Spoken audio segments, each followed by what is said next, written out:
எல்லாருக்கும் வணக்கம். எல்லாரும் எப்படி இருக்கீங்க? எல்லாரும் நல்லா இருக்கீங்க நம்புறோம். நாங்கள் நல்லா இருக்கோம். இன்னைக்கு வந்து பாத்தீங்கன்னா இன்னைக்கு ஒரு சண்டே விளாக் தான் பார்க்க போறோம். அதுவும் சூப்பரான சண்டே விளாக். என்ன ஸ்பெஷல்னு பாத்தீங்கன்னா மட்டன் பிரியாணி செஞ்சு பல ஆண்டாயிருச்சு எங்க வீட்டில் மட்டன் பிரியாணி செஞ்சு. இன்னைக்கு வந்து மட்டன் பிரியாணி தான் செய்ய போறோம். ஃபர்ஸ்ட் காலையில எழுந்திரிச்சு அடுப்பெல்லாம் கிளீனா தொடச்சிட்டு சாம்பல்லாம் அள்ளி வச்சாச்சு. இனி அடுத்து டீயை போட்டுட்டு அப்படியே ஒரு வேலையா பார்த்துட்டே இருப்போம். என் கணவர் வந்து மட்டன் வாங்குறதுக்காக கடை கிளம்பிட்டாரு. அவர் வர்றதுக்குள்ள டீயை போட்டு சின்ன சின்ன வேலை அப்படியே ஒரு வேலையா பார்த்துட்டே இருப்போம். வாங்க வீடியோக்குள்ள போலாம். அடுப்பு நல்லா பிடிக்க ஆரம்பிச்சிருச்சு. டீயை வச்சுருவோம். எப்பயுமே இந்த அடுப்பு பற்ற வச்சோம்னா அந்த சின்ன அடுப்புலையுமே வந்து சூடேறிட்டே இருக்கும். அதனால இதை எடுத்து சும்மா விடுவானேன்ட்டு அதில் எப்பயுமே தண்ணி வச்சுட்டே இருப்பேன். சப்போஸ் நம்ம சாப்பாடுக்கோ குழம்புக்கோ எதுக்கு ஊற்றுனாலும் மோந்து ஊற்றிக்கலாம். பார்த்தீங்களா, தண்ணி சூடேறிட்டே இருக்கும். தண்ணி அதில் வச்சுக்கிறோம். அதுக்கப்புறம் எங்கள் வீட்டில் எப்பயுமே காலையில் வந்து டீ தான் போடுவோம். டீ தூள்லாம் பார்த்தீங்கன்னா என்ன டீ தூள்லாம் தெரியாது. எங்கள் வீட்டில் தேய்க்கிற தேங்காய் எண்ணெயாக இருக்கட்டும், குளிக்கிற சோப்பு, பவுடரு, டீ தூள் இந்த மாதிரி எதுவுமே வந்து என்ன கம்பெனிலாம் சொல்ல முடியாது. என் கணவர் அவர் கண்ணுக்கு என்ன படுதோ அதை வாங்கிட்டு வந்துடுவாரு. நாங்களும் அப்படியே அதை வச்சே சமாளித்து பழகியாச்சு. இந்த டீ தூளுக்கு பேர்லாம் என்னன்னே தெரியாது. அங்கே சாமி மொத்தம் டீ தூள் காலையில் எழுந்திரிச்சு சொல்லி டீ போட்டு குடிக்கணும். அவ்வளோ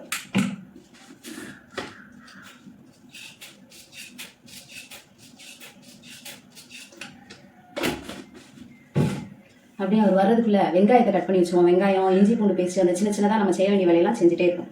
இவ்வளோதான் மட்டன் பிரியாணிக்கு செய்கிறதுக்கு வந்து தேவையான காய்கறிகள். இதெல்லாம் வந்து டக்கு கட் பண்ணி எடுத்துப்போம். 1 கிலோ மட்டன் எடுத்துகிட்டு வந்திருக்காரு, கழுவி எடுத்துக்குவோம். நான் சொன்னேன் நான் கடைக்கு போனாலே ஏதாவது மறந்துடுவாருன்னு. மட்டன் வாங்கிட்டு சிக்கனே வாங்கலை, மறந்துட்டு வந்துட்டாரு. மட்டனை மட்டும் வாங்கிட்டு வந்தாச்சு.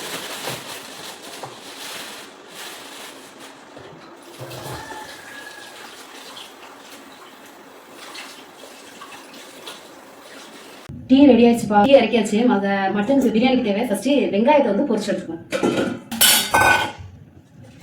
மட்டன்ல இருக்க கொழுப்பெல்லாம் தனியாக எடுத்து வச்சுக்கலாம். ஏன்னா கொழுப்பெல்லாம் ஃபர்ஸ்ட் இருந்தே நம்ம குக்கர்லேயே சேர்த்தோம்னா அப்படியே ரொம்ப கரைஞ்சி ஒரு மாதிரி பிரியாணி ஃபுல்லாக ஒரு மாதிரி லைட்டாக சூடு குறைஞ்சாலுமே வந்து சாப்பிட நல்லாலாம் போயிடும்.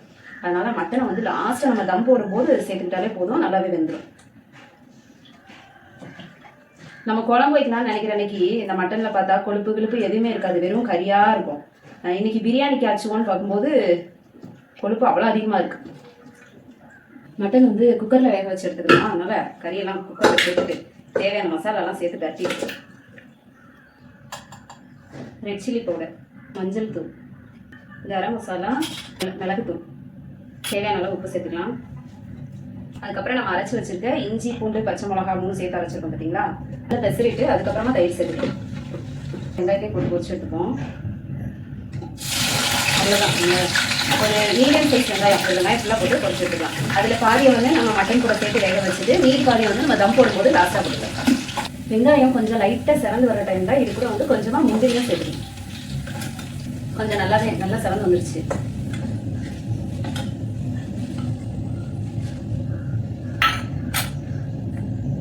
வெங்காயம் நல்லா வதக்கி சேர்த்தாச்சு. இது கூட ஒரு 300 கிராம் போல் தயிர் சேர்த்துப்போம். போய் இதில் பாதியை எடுத்து நம்ம பிரியாணி மட்டன் மசாலா இருக்குது பார்த்தீங்களா, அது கூட சேர்த்துப்போம். சேர்த்துட்டு மீதி பாதியை தனியாக எடுத்து வச்சுலாம். இது லாஸ்ட்டில் தம் போடும்போது யூஸ் ஆகும். வெங்காயம் பொரிச்சு எடுத்தோம் பார்த்தீங்களா, அந்த எண்ணெய் கொஞ்சம் நல்லா மிக்ஸ் பண்ணி கொடுத்துக்கலாம்.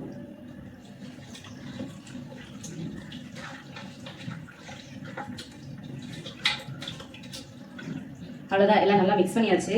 இதில் இருக்க தயிர், நம்ம மட்டன்ல இருந்து வர தண்ணி, இதுவே வந்து இதுக்கு தாராளமாக போதும். அதனால தண்ணி எதுவும் எக்ஸ்ட்ரா ஊற்ற வேணாம். மூடி போட்டு குக்கரில் வச்சு விட்ருவோம்.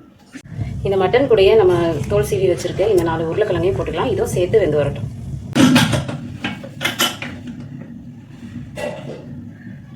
நான் வந்து இதில் 2 உலக்கு அரிசி எடுத்துருக்கிறதுனால 3 உலக்கு தண்ணி சேர்த்துக்கிறேன்.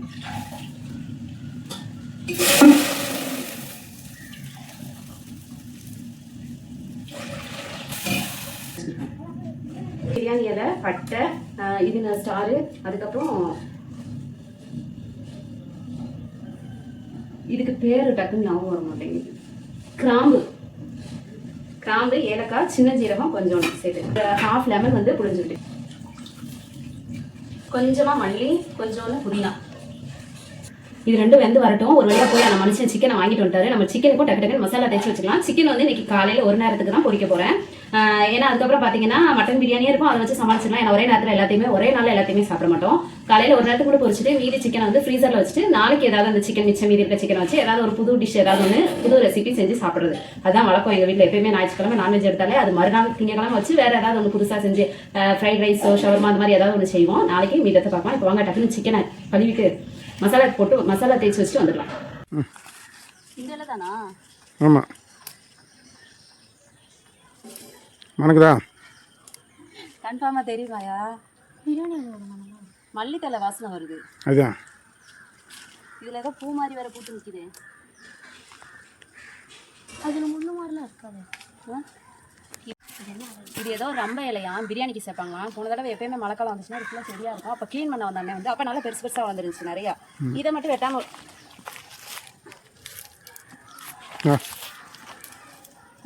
விட்டு போயிருந்தாங்க. அப்போ தான் என்னென்ன இதை மட்டும் க்ளீன் பண்ணாமல் இருக்கீங்கடா, எப்போ தெரியாதா இதான்ப்பா ரொம்ப எல்லாம் பிரியாணிலாம் சேர்ப்பாங்க அப்படின்னு சொல்லியிருந்தாங்க. இது வரைக்கும் நான் சேர்த்ததே இல்லை. இப்போ தான் ஃபஸ்ட் டைம் சேர்க்கலான்னு வர்றேன். பார்த்தா வெயில் காலத்துக்கு எல்லாம் காஞ்சி போய் கிடக்கு. ஸ்மெல்லு வந்து மல்லித்தலை ஸ்மெல்லு மாதிரி வருது. சேர்க்கலாமா என்னன்னு தெரியல, சேர்த்து பார்ப்போம். எல்லாம் கம்மியாக கிட்ட இந்த இதான்னு பாருங்க. அரிசி சேர்த்துக்கலாம். நல்லா கொதிச்சு வந்துருச்சு. அரிசி சேர்த்துக்கலாம். இதனால நான் வீடியோவில் பார்த்தப்போ ஒரு நாள் நல்லா பெருசு பெருசாக அந்த சைட்லலாம் அந்த முள்ளு மாதிரி இல்லாத மாதிரி இருந்துச்சு. இப்போ பார்த்தா ஏதோ குட்டி குட்டியாக முள்ளுலாம் இருக்கிறதுனால கொஞ்சம் பயமாக இருக்குது. வேண்டாம் பிரியாணி கேட்டு போயிடலாம். அதனால் கன்ஃபார்ம் பண்ணிவிட்டு அடுத்த தடவை பார்த்துக்கலாம். உங்கள் யார்ட்டா தெரிஞ்சால் சொல்லுங்கள். இதுதான் அந்த ரொம்ப இல்லையா, இந்த பிரியாணியில் சேர்க்கலாமா கூடாதான்ட்டு கமெண்ட்டில் சொல்லுங்கள். அடுத்த தடவை பார்க்கலாம். இப்போ வேண்டாம், இதை மூடி வச்சுருவோம். கொஞ்சம் நேரம் இதை வந்து கொதிச்சு வரும். அரிசியை போட்டதுக்கப்புறம் விறகுல வந்து பார்த்தீங்கன்னா தீயை வந்து கொஞ்சம் குறைச்சிடணும். குறைக்கிறது எப்படின்னா எக்ஸ்ட்ரா விறகு வைக்காமல் ரொம்ப தீ எரிக்காமல் அந்த இருக்கிற விறகுலேயே ஓரளவு லைட்டாக அதை கொஞ்சம் கம்மியாகவே கொதிச்சுட்டே இருக்க மாதிரி வச்சா போதும். சுடுதா இவ்வளோ தான் போதும். இதை மட்டும் இன்றைக்கி பொரிச்சு எடுத்துக்கலாம். காலையில் பிரியாணி கூட இதை ஃப்ரிட்ஜில் போட்டுட்டு நாளைக்கு ஏதாவது பார்க்கலாம். அவ்வளோதான். குக்கருமே வந்து ஒரு 4-5 விசில் வந்துருச்சு. சாப்பாடு வந்து பார்த்தீங்கன்னா தண்ணி இல்லாத அளவுக்கு நல்லா ட்ரையாக வெந்து வந்துருச்சு. இனி வந்து அப்படியே நம்ம தம் போட்டு விட்டுருவோம். அப்படிங்கும்போது கரெக்டாக இருக்கும். சாப்பாடு ரெண்டு வர எல்லாத்துக்குமே கரெக்டாக இருக்கும். அப்புறம் எனக்கு இன்னைக்கு இதில் தான் பிரியாணி வந்து தம் போட போகிறோம். பாத்திரத்தை மாற்றி வச்சுருக்கோம். வெங்காயம் பொரிச்ச எண்ணெயிலே வந்து சிக்கனையும் பொரிச்சுக்கணும். கீழே லைட்டாக பாத்திரத்தில் நெய் சேர்த்து. மட்டன் வந்து பார்த்தீங்களா தண்ணியே சேர்க்கலை. அதிலே எவ்வளோ தண்ணி ஊறி வந்துருக்குங்க. சூப்பராக வந்துருக்கு. நான் தண்ணியே சேர்க்காம வச்சிருந்தேன்னா அதிலே எவ்வளோ தண்ணி ஊறி வந்துருக்கு பாருங்க.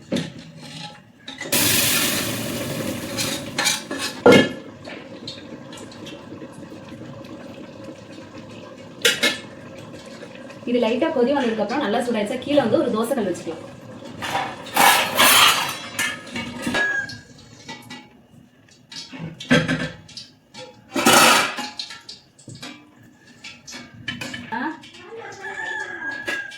இருக்கிற மிச்சம் மீதி முடியும் அப்படியே மேலாப்பில் ஃபுல்லாக சேர்த்துக்கலாம். நம்ம பொரிச்சு வச்சுருக்கிற வெங்காயம் மல்லி புதினா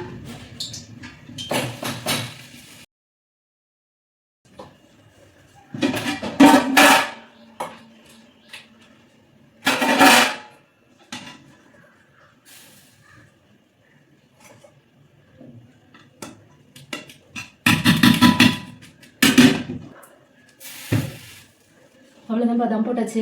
இனி அதில் இருக்க சூடுலேயே வந்து தம் வந்து கொஞ்சம் நேரம் அப்படியே இருக்கட்டும். அந்த கங்குலேயே இதுக்கு மேலே தீ வந்து போட வேணாம், ஆஃப் பண்ணியாச்சு. விறகு போடலை, எக்ஸ்ட்ரா விறகு போட வேண்டாம். இருக்கிற கங்குலேயே அது வந்து கொஞ்சம் நேரத்துக்கு இருக்கட்டும். நல்லா பிரியாணி வந்து சூப்பராக ரெடியாகி வந்துடும். அடுத்து சிக்கன் பொரிக்கிற வேலையை பார்க்கலாம். பாருங்க வேலை முடிஞ்சோன்னே கிச்சன் எப்படி இருக்குது. சாப்பாடெல்லாம் தம் போட்டுட்டு டீ குடிக்க காலையில் 8:30 ஆயிடுச்சுப்பா. 6 மணிக்கு போட்ட டீ இப்போ தான் உட்காந்து குடிச்சிட்ருக்கேன். இன்னும் சிக்கன் வேலை மிச்சம் இருக்குது.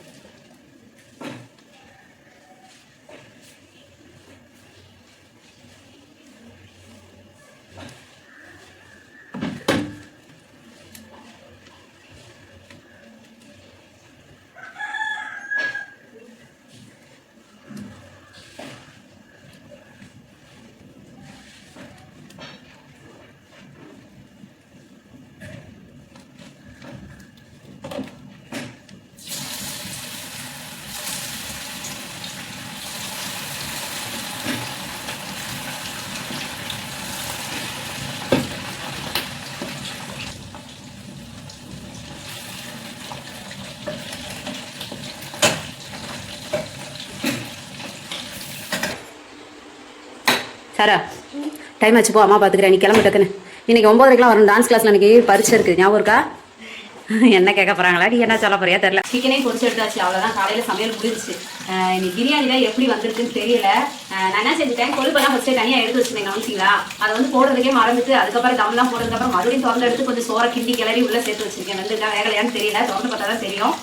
சிக்கன் வந்துருச்சு அவ்வளோதான். காலையிലേക്ക് மட்டும் பொரிச்சிருக்கேன், மதியத்துக்கும் வரும்னு நினைக்கிறேன். சேர்த்து தான் மீதி சிக்கன் வந்து ஃப்ரீசரில் போட்டுருக்கேன். நாளைக்கு ஏதாவது ஸ்பெஷலாக பண்ணலாம் அந்த மீதி சிக்கனை வச்சுட்டு. அவ்வளோதான், வாங்க சாப்பிட போகலாம்.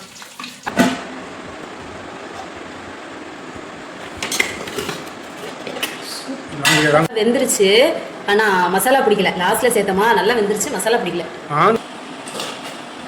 நல்லாக்கா